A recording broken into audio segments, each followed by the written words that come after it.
Hello बच्चों। तो आज हम लोग लिक्विफिकेशन ऑफ गैसेस के टॉपिक के बारे में डिस्कस करेंगे। लिक्विफिकेशन ऑफ गैसेस के बारे में डिस्कस करने से पहले हम सबको क्रिटिकल टेम्परेचर के बारे में पता होना चाहिए। क्रिटिकल टेम्परेचर का एक्सप्रेशन और इसकी डेफिनेशन हम लोग पहले डिस्कस कर चुके हैं। तो क्रिटिकल टेम्परेचर का लिक्विफिकेशन के लिए क्या रोल है, अभी हम लोग उसके बारे में डिस्कस करते हैं। क्रिटिकल टेम्परेचर से ऊपर हर एक gas as a gas behave करती है, बट क्रिटिकल टेम्परेचर से नीचे एवरी गैस एक वेपर स्टेट में प्रेजेंट होती है। ठीक है, हर एक गैस के लिए अपना एक डिफरेंट क्रिटिकल टेम्परेचर होता है। जैसे ऑक्सीजन के लिए अलग, हाइड्रोजन के लिए अलग, एयर के लिए अलग, हीलियम के लिए अलग, every have different critical temperature. ठीक है, तो सबसे पहले जब हम लोग गैसेस की लिक्विफिकेशन के बारे में डिस्कस करेंगे तो हम ऑक्सीजन के लिक्विफिकेशन के लिए डिस्कस करेंगे। ऑक्सीजन के लिक्विफिकेशन को पिकेट प्रोसेस भी कहा जाता है। तो पिकेट प्रोसेस में क्या कुछ होता है, ये रहा इसका एक्सपेरिमेंटल सेटअप, हम लोग इससे डिस्कस करते हैं। एक्सपेरिमेंटल सेटअप के लिए हम लोग सबसे पहले हमारे पास 3 इसके अंदर होंगे कंप्रेशन पंप्स। ये P1, P2, P3 ये क्या है, मेरे कंप्रेशन पंप्स। 3 होंगे इसके अंदर कंडेंसर्स, C1, C2, C3 ये क्या है, मेरे 3 condenser. P1, P2, P3 compression pump, C1, C2, C3 condenser. Okay, तो हर एक कंडेंसर के अंदर से एक स्पाइरल ट्यूब होती हुई जा रही है, ये आप सबको दिखाई ही दे रहा है। लास्ट में हमारे पास होगा एक ड्वार फ्लास्क जिसके अंदर हम लोग लिक्विड ऑक्सीजन को कलेक्ट करेंगे। ओके, तो जो ये फर्स्ट कंडेंसर है, सॉरी कंप्रेशन पंप है, इसके अंदर मेरी गैसियस मिथाइल क्लोराइड प्रेजेंट होती है। क्या होती है इसके अंदर, गैसियस मिथाइल क्लोराइड। इसके बाद जो ये कंडेंसर है फर्स्ट, इसके अंदर कोल्ड वाटर प्रेजेंट होता है। जब इस प्रेशर को अप्लाई किया जाता है फ्रॉम P1, तो प्रेशर को अप्लाई करने के बाद जो ये गैस होती है, यहाँ पे गैसियस मिथाइल क्लोराइड गैस की फॉर्म में प्रेजेंट होती है, मिथाइल क्लोराइड, इसीलिए मैंने इसीलिए लिखा हुआ है गैसियस। ओके, तो ये स्पाइरल ट्यूब से होती हुई जाएगी। स्पाइरल ट्यूब से जब ये क्रॉस आउट करेगी तो ये कोल्ड वाटर में से, जो इसका की रेफ्रिजरेशन के लिए यूज़ किया है, उसमें से क्रॉस करेगी। तो ये कोल्ड वाटर जो होगा ये इस गैस को कूल करने का काम करेगा। ओके, तो यहाँ से स्पाइरल में से पास होती हुई ये गैस कूल होती हुई लिक्विड मिथाइल क्लोराइड के अंदर कन्वर्ट हो गई। देखो ये गैस फॉर्म में थी बट ये लिक्विड के अंदर कन्वर्ट हो गया कोल्ड टेम्परेचर की वजह से। ओके, तो कोल्ड टेम्परेचर, क्योंकि जो हमारा लिक्विड मिथाइल क्लोराइड जो गैस है, इसका जो टेम्परेचर ऑफ इन्वर्जन है वो -143 डिग्री सेल्सियस है। तो जब हमने इसको लिक्विड में से पास किया कूल करके बिलो इट्स क्रिटिकल टेम्परेचर, तो क्रिटिकल टेम्परेचर से बिलो कूल करने के बाद ये लिक्विड में कन्वर्ट हो गई, और लिक्विड में कन्वर्ट होने के बाद जो ये तुम्हारा कंडेंसर C2 है इसके अंदर एंटर कर गई। ओके, उसके बाद जो ये सेकंड P2 है, इसके अंदर मेरी है गैसियस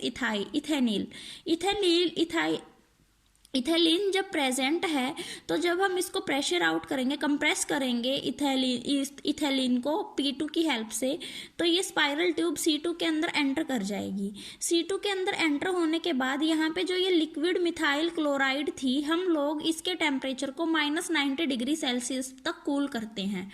-90 डिग्री सेल्सियस होने के बाद जो ये इथेलीन का जो क्रिटिकल टेम्परेचर है वो 9.5 डिग्री सेल्सियस होता है। तो जब 9.5 डिग्री सेल्सियस इसका क्रिटिकल टेम्परेचर हुआ, और जो ये अंदर मेरी लिक्विड मिथाइल क्लोराइड है इसका टेम्परेचर हम लोग ऑलरेडी -90 डिग्री सेल्सियस तक रखते हैं, तो ये ईजिली मेरी जो ये गैसियस फॉर्म में थी ये लिक्विड फॉर्म में कन्वर्ट हो जाती है बिलो इट्स क्रिटिकल टेम्परेचर। तो जब ईजिली कूल होने के बाद, लिक्विड फॉर्म में कन्वर्ट होने के बाद, ये तुम्हारा जो कंडेंसर C3 है इसके अंदर एंटर कर जाएगी। अब यहाँ पे जो ये लास्ट कंप्रेशन पंप है, इसके P3 के अंदर हमारे पास होती है ऑक्सीजन गैस। कंप्रेस आउट करने के बाद जो ये ऑक्सीजन गैस है ये automatically in the spiral tube C3 के अंदर एंटर करेगी। C3 के अंदर एंटर करने के बाद हम लोग लिक्विड इथेलीन को, अब यहाँ पर जो इसका टेम्परेचर रखते हैं लिक्विड इथेलीन का, क्योंकि हम लोग इसका रेफ्रिजरेशन के लिए यूज़ करते हैं, तो इस टेम्परेचर को हम लोग -160 डिग्री सेल्सियस तक रखते हैं। -160 डिग्री सेल्सियस तक रखने के बाद जो ऑक्सीजन का क्रिटिकल टेम्परेचर होता है वो 118 डिग्री सेल्सियस होता है।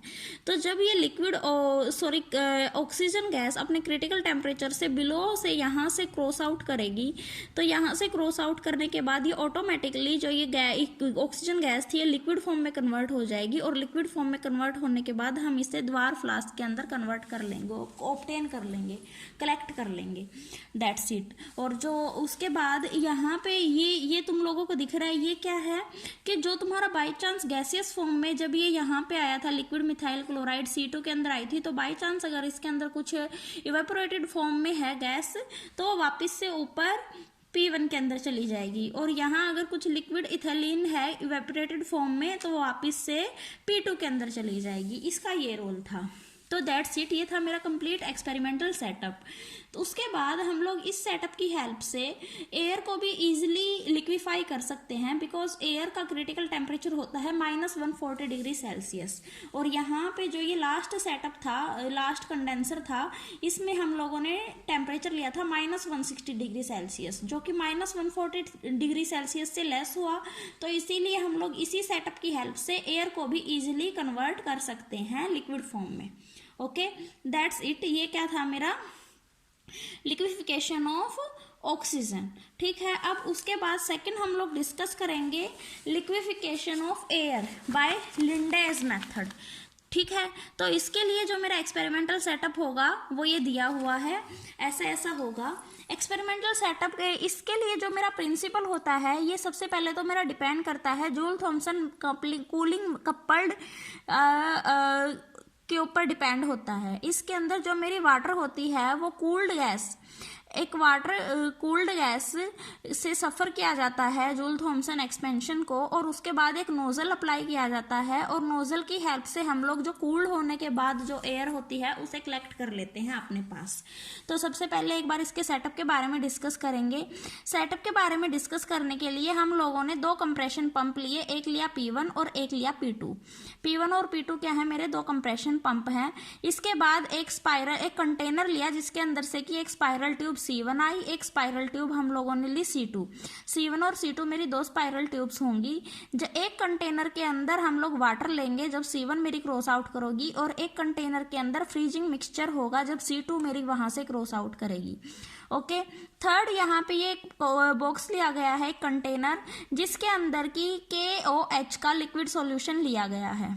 ठीक है, उसके बाद 2 चैम्बर्स लिए गए हैं B एंड C। जो ये 2 चैम्बर्स होंगे B और C, इन दोनों के अंदर नोजल्स लिए गए हैं N1 और N2 रिस्पेक्टिवली। ठीक है, N1 नोजल की हेल्प से हम लोग गैस को B के अंदर कलेक्ट करेंगे, और N2 की हेल्प से हम लोग फाइनली गैस को कलेक्ट करेंगे द्वार फ्लास्क के अंदर। ठीक है, उसके बाद हम लोग अब इसके ये जो एक टी ट्यूब है इनका रोल देखेंगे, और यहाँ से एक बार कंप्लीट इसके सेटअप के बारे में डिस्कस करते हैं अब कैसे कैसे क्या प्रोसेस होगा। सबसे पहले जो मेरी एयर होगी उसको हम लोग एंटर करवाएंगे यहाँ P1 के अंदर, और फिर इसको 225 एटमॉस्फेयर पे 25 एटमॉस्फेयर पे इसको हम लोग कंप्रेस करेंगे। कंप्रेस के बाद जो ये एयर होगी ये मेरी यहाँ से स्पाइरल ट्यूब C1 के अंदर एंटर कर जाएगी, जिसके अंदर के कूलिंग वाटर मेरा प्रेजेंट है। कूलिंग वाटर जब मेरा प्रेजेंट हुआ तो कूलिंग वाटर से प्रेजेंट होती हुई ये गैस फिर मेरी एयर मेरी यहाँ पर इस चैम्बर के अंदर एंटर करेगी, chamber number A। Chamber number A के अंदर जो मेरा ये KOH सॉल्यूशन है, जब बेटा ये मेरी लिक्विड वाटर से पास हो रही थी तो उसके बाद जब इसने यहाँ एंटर किया तो यहाँ KOH सॉल्यूशन है कूल्ड एयर ने। तो KOH सॉल्यूशन क्या करेगा, जो इसकी कार्बन डाइऑक्साइड है और जो इसके अंदर से वाटर वेपर्स हैं, मतलब कि जो इसके अंदर नमी है उन सबको ऑब्जर्व कर लेगा इसके मॉइस्चर को, और फिर मेरी एक cool and dry free from CO2 air यहाँ एंटर करेगी कंप्रेशन पंप P2 के अंदर। P2 कंप्रेशन पंप के अंदर हम लोग इसे कंप्रेस करेंगे एट 200 एटमॉस्फेयर पे। 200 एटमॉस्फेयर पे कंप्रेस करने के बाद जो ये मेरी गैस होगी ये C2 के अंदर एंटर करेगी, जहाँ की हम लोगों ने एक फ्रीजिंग मिक्सचर लिया हुआ है। ये फ्रीजिंग मिक्सचर होगा, ये इसे कूल आउट करेगा, और यहाँ से ये क्रॉस होती हुई कूल्ड होने के बाद ये मेरी गैस होगी ये B चैम्बर के अंदर एंटर करेगी और नोजल N1 के अंदर एंटर करेगी। नोजल B चैम्बर के अंदर इसे कूल किया जाता है एट -70 डिग्री सेल्सियस, और प्रेशर फॉल किया जाता है इसका अप्रोक्स 50 एटमॉस्फेयर। कहाँ? B चैम्बर के अंदर। ठीक है। उसके बाद यहाँ सॉरी ये जब यहाँ एंटर करती है ना बी चैम्बर के अंदर, तब की बात है ये। यहाँ से जब ये यहाँ एंटर कर रही है तो इसका जो टेम्परेचर था बी गैस का, वो -70 डिग्री सेल्सियस तक इसे कूल किया जाता है, और एक प्रेशर जो होता है इसका फॉल हो जाता है 50 एटमॉस्फेयर तक। उसके बाद नोजल N1 क्या है मेरा, हम लोग इसको कंट्रोल आउट कर सकते हैं, ओपन भी कर सकते हैं और क्लोज भी कर सकते हैं। एट दिस टाइम ये क्लोज है, तो इसे कूल किया जाएगा नोजल N1 का। जब ये आउट होगी नोजल N1 से, हम लोग इसे हटा देंगे और यहाँ पर मेरी ये जो गैस होगी ये यहाँ आ जाएगी। तो ये जो होगी गैस, हम लोग इसे -20 डिग्री सेल्सियस तक फिर से कूल करेंगे यहाँ आने के बाद। उसके बाद ये देखो ये गैस क्या हुई, ये मेरी वापस से ऊपर चली जाती है और ट्यूब यहाँ से ये होती हुई मेरी वापस से यहाँ आ जाएगी। ठीक है। प्रेशर P2 के लिए कंप्रेशन पंप P2 के पास, कंप्रेशन पंप P2 के पास अगेन इसे 200 एटमॉस्फेयर के कंप्रेशन पंप प्रेशर अप्लाई किया जाता है और अगेन इस प्रोसेस को अप्लाई किया जाता है।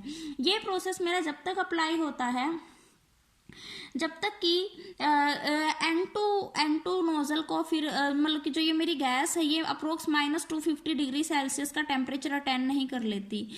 जब मेरा ये बाद में जब ये गैस यहाँ आती है तो N2 को हम लोग ओपन कर देते हैं, और N2 को ओपन करने के बाद ये जो प्रेशर होता है एट 1 एटमॉस्फेयर और temperature is about -188 degree Celsius, तो जो ये मेरी गैस होती है ये कंप्लीटली लिक्विड फॉर्म में कन्वर्ट हो जाती है, एयर होती है कंप्लीटली लिक्विड फॉर्म में कन्वर्ट हो जाती है, और हम इसे ड्वार्फ फ्लास्क के अंदर ऑब्टेन कर लेते हैं।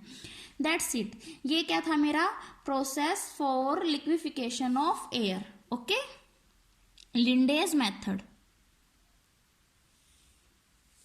अब उसके बाद हम लोग थर्ड वन मेथड डिस्कस करेंगे, liquefaction of hydrogen. Liquefaction of hydrogen को डिस्कस करने से पहले एक बार हम लोग इसके एक्सपेरिमेंटल सेटअप के बारे में डिस्कस करेंगे।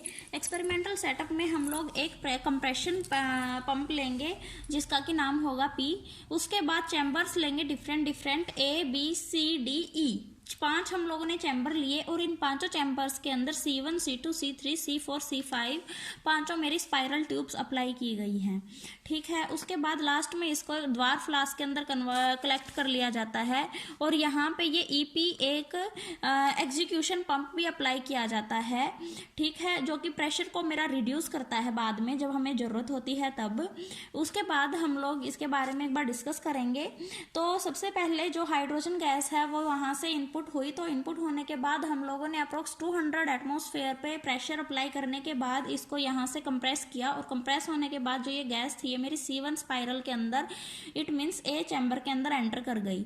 तो A चैम्बर के अंदर मेरा सॉलिड CO2 था और अल्कोहल था। इन दोनों ने क्या किया, इसको CO2 से कार्बन डाइऑक्साइड से फ्री कर दिया, और जो ये मेरी हाइड्रोजन गैस थी ये यहाँ से कूल होती हुई फर्दर मेरी B चैम्बर के अंदर एंटर चली गई। B चैम्बर के अंदर तुम लोग देखोगे कि एक पॉइंट तुम्हारा कंप्रेशन पंप P से होता हुआ जा रहा है जो कि ट्यूब T है।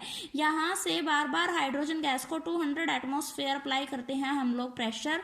तो जो ये आउटगोइंग हाइड्रोजन है इसकी हेल्प से जो B चैम्बर के अंदर hydrogen gas C2 spiral tube के अंदर होगी उसे कूल किया जाएगा। तो यहाँ पर जब मेरी ये गैस B के अंदर कूल की गई C2 स्पाइरल के अंदर, तो ये फर्दर यहाँ से होती हुई मेरी चैम्बर C3 के अंदर एंटर करेगी। चैम्बर C3 के अंदर लिक्विड एयर मेरी प्रेजेंट है। लिक्विड एयर जो थी उसका क्रिटिकल टेम्परेचर उसको हमने अप्रोक्स -170 डिग्री सेल्सियस तक रखा हुआ है। ठीक है। तो यहाँ से कूल होने के बाद जो हाइड्रोजन होगी इसका टेम्परेचर अबाउट -170 डिग्री सेल्सियस हो जाएगा। किसका? हाइड्रोजन का टेम्परेचर यहाँ से क्रॉस होने के बाद अप्रोक्स कितना हो जाएगा? -170 डिग्री सेल्सियस। फर्दर जब ये डी चैम्बर के अंदर एंटर करेगा तो डी चैम्बर के अंदर एंटर करने के बाद यहाँ पर हमारी स्पाइरल ट्यूब होगी C4। यहाँ हमारा क्या होगा, हम एक प्रेशर के ऊपर जो ये गैस होगी इसे बॉयल करेंगे ताकि रिड्यूस हो जाए इसका प्रेशर। ठीक है। एक रिड्यूस्ड प्रेशर पे गैस को बॉयल किया जाता है। तो गैस को हम लोग बॉयल करेंगे approx 10 centimetre pressure of mercury reduced pressure पे। तो यहाँ पर बॉयल करने के बाद इतने कम प्रेशर पे जो हमारी गैस होगी उसका जो मतलब कि जो ये लिक्विड हाइड्रोजन जो थी गैस, इसका टेम्परेचर अप्रोक्स -200 डिग्री सेल्सियस तक रिड्यूस हो जाएगा। तो चैम्बर डी से होने के बाद जब ये चैम्बर ई के अंदर एंटर करती है तो ये स्पाइरल ट्यूब C5 के अंदर जाती है, जहाँ की एक नोजल एन है, जिसे कि हम लोग एक नोजल एन को बाहर से एक होल्डर से हम लोगों ने यहाँ से जो ये होल्डर है एच से इसे कंट्रोल किया हुआ है आउटसाइड से। जब भी हमें इसके अंदर से गैस चाहिए होगी हम होल्डर एच को ओपन कर देंगे और नोजल से हमारी गैस द्वार फ्लास्क के अंदर आ जाएगी। लेकिन जब तक हमें इसकी रिक्वायरमेंट नहीं है तो हम लोग हैंडल एच को ओपन नहीं करेंगे। तो यहाँ से क्या होगा, यहाँ से जो मेरी गैस है C5 के अंदर से होती हुई, क्योंकि इसका टेम्परेचर अभी 200 डिग्री सेल्सियस ही हुआ है यहाँ कूल, तो फर्दर ये मेरी गैस यहाँ आएगी और यहाँ से होने के बाद जो ये गैस है ये मेरी इवेपोरेटेड फॉर्म में होके यहाँ से होती हुई ऊपर होती हुई फर्दर मेरी पंप पी के अंदर एंटर कर जाएगी। और सारा का सारा प्रोसेस मेरा अगेन एंड अगेन रिपीट होगा। कब तक रिपीट होगा, जब तक कि ये -250 डिग्री सेल्सियस टेम्परेचर अटेंड नहीं कर लेती। इससे पीछे वाले एक्सपेरिमेंट में भी मैंने बोला था कि -250 डिग्री सेल्सियस, सॉरी वो मेरे मुंह से बाई चांस निकल गया था, जस्ट दैट लाइन। उसके बाद सारा का सारा सब कुछ ठीक है कि वो जब तक -188 डिग्री सेल्सियस टेम्परेचर नहीं हो जाता जब तक वो रिपीट करती है, और जैसे ही -188 होता है तभी हम उसे कलेक्ट कर लेते हैं। और वो जो 250 डिग्री सेल्सियस टेम्परेचर है वो यहाँ होगा कि जैसे ही -250 डिग्री सेल्सियस हो जाता है टेम्परेचर, तभी की तभी हम लोग हैंडल एच को हटा देते हैं और नोजल एन की हेल्प से जो हमारी लिक्विफाइड हाइड्रोजन गैस है उसे यहाँ कलेक्ट कर लेते हैं। तो ये भी जूल थॉमसन इफेक्ट को ही फॉलो करता है। ये कुछ इसके जो एक्सपेरिमेंटल सेटअप था ये हम लोग डिस्कस कर चुके हैं। तो I hope it is clear to you.